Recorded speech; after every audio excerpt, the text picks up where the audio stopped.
ವೀರನಾರಾಯಣನ ಕವಿ ಲಿಪಿಕಾರ ಕುವರ ವ್ಯಾಸ ಕೇಳುವ ಸೂರಿಗಳು ಸನಕಾದಿಗಳು ಜಂಗಮ ಜನಾರ್ದನರು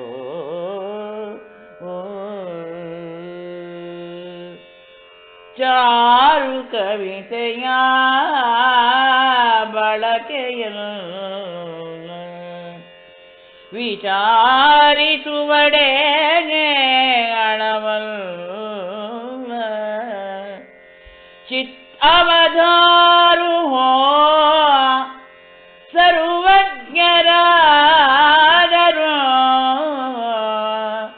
ಚಿತ್ ಅವಧಾರು ಹೋ ಸರ್ವಜ್ಞರಾದರು ಸಲುಗೆ ಭಿನ್ನಪವ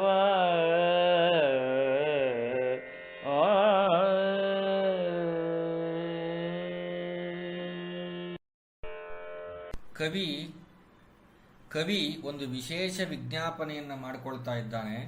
7ನೇ ಪದ್ಯದಲ್ಲಿ ವೀರನಾರಾಯಣನ ಕವಿ ಲಿಪಿಕಾರ ಕುವರವ್ಯಾಸ, ಅವನ ಆರಾಧ್ಯ ದೈವನಾದಂತಹ ಗದುಗಿನ ವೀರನಾರಾಯಣ ಸ್ವಾಮಿಯೇ ಕವಿ. ತಾನು ಕೇವಲ ಲಿಪಿಕಾರ, ಅವನು ಏನು ಹೇಳ್ತಾನೋ ಅದನ್ನು ತಾನು ಬರೀತೀನಿ ಅಷ್ಟೇ. ಹೇಗೆ ವ್ಯಾಸರು ಹೇಳಿದ್ದನ್ನು ಗಣಪತಿ ಬರೆದ್ನೋ ಆ ರೀತಿ ತಾನು ಕೇಳುವ ಸೂರಿಗಳು ಸನಕಾದಿಗಳು.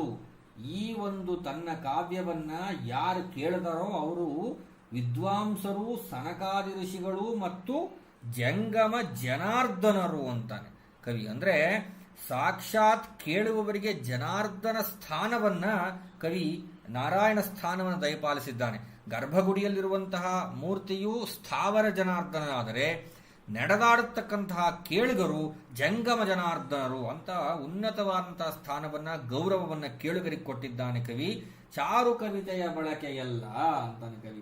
ಚಾರು ಕವಿತೆ ಅಂದ್ರೆ ಮನೋಹರವಾದಂತಹ ಕವಿತೆ ಅಂತ, ಇದು ಮನೋಹರ ಕಾವ್ಯ ಅಂತ ಹೇಳಿ ಇದನ್ನ ತಾವು ಅನ್ಕೊಳ್ಬೇಕಾಗಿಲ್ಲ. ಚಾರು ಕವಿತೆಯ ಬಳಕೆಯಲ್ಲ, ವಿಚಾರಿಸುವಡಳವಲ್ಲ ಅಂತಾನೆ ಕವಿ. ಅಂದ್ರೆ ಕಾವ್ಯ ಲಕ್ಷಣಾದಿ ನಿಬಂಧನೆಗಳನ್ನು ಇಷ್ಟೇ ಹೀಗೆ ಎಂದು ಹೇಳಲು ಈ ಕಾವ್ಯದಲ್ಲಿ ಸಾಧ್ಯವಿಲ್ಲ.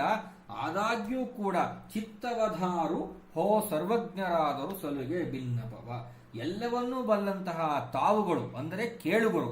ಮಹಾಭಾರತವ ಒಂದಕ್ಷರವ ಕೇಳಿದರಿಗೆ ಅಂತ ಮುಂದಿನ ಪದ್ಯಗಳಲ್ಲಿ ಬರೋದಿಲ್ವಾ, ಆ ರೀತಿ ಕೇಳುವಿಕೆಗೆ ತುಂಬಾ ವಿಶೇಷವಾದಂತಹ ಸ್ಥಾನವಿದೆ.